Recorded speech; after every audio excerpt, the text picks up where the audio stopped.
جاوید خان صاحب USA، السلام علیکم. ہم آپ کے ممنون ہیں کہ آپ نے ہماری ویب سائٹ اہل سنت.net پر یاد فرمایا. آپ کا سوال موصول ہوا، جواب حاضر ہے. پہلے آپ نے تو یہ پوچھا کہ کیا درج ذیل سورہ بقرہ کی آیت حضور صلی اللہ تعالی علیہ وسلم کے متعلق ہے. آیت نمبر آپ نے 89 سورہ بقرہ کا بیان کیا، جس کا ترجمہ یہ ہوتا ہے کہ اور جب ان کے پاس اللہ کی وہ کتاب یعنی قرآن مجید آئی جو ان کے ساتھ والی کتاب یعنی توریت کی تصدیق فرماتی، اور اس سے پہلے اسی نبی کے وسیلے سے کافروں پر فتح مانگتے، اور جب تشریف لایا ان کے پاس وہ جانا پہچانا رسول صلی اللہ علیہ وسلم یعنی اس سے منکر ہو بیٹھے تو اللہ کی لعنت منکروں پر ہو. یہ آپ نے آیت نقل کر کے یہ پوچھا کہ آیا اس سے مراد کیا حضور صلی اللہ تعالی علیہ وسلم کی ذات ہے؟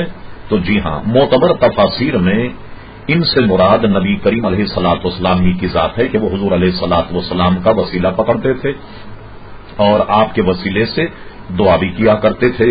اور اس کی تفصیل اگر آپ کو دیکھنا ہو صدر الافاضل مفتی نعیم الدین مراد آبادی رحمۃ اللہ تعالی علیہ کی خزائن العرفان کا مطالعہ کیجیے، اور اسی آیت کریمہ سے متعلق تفسیر کبیر اور تفسیر خازن کا بھی اسی آیت میں آپ مطالعہ کیجیے کہ اس سے مراد نبی کریم علیہ السلام ہی کی ذات.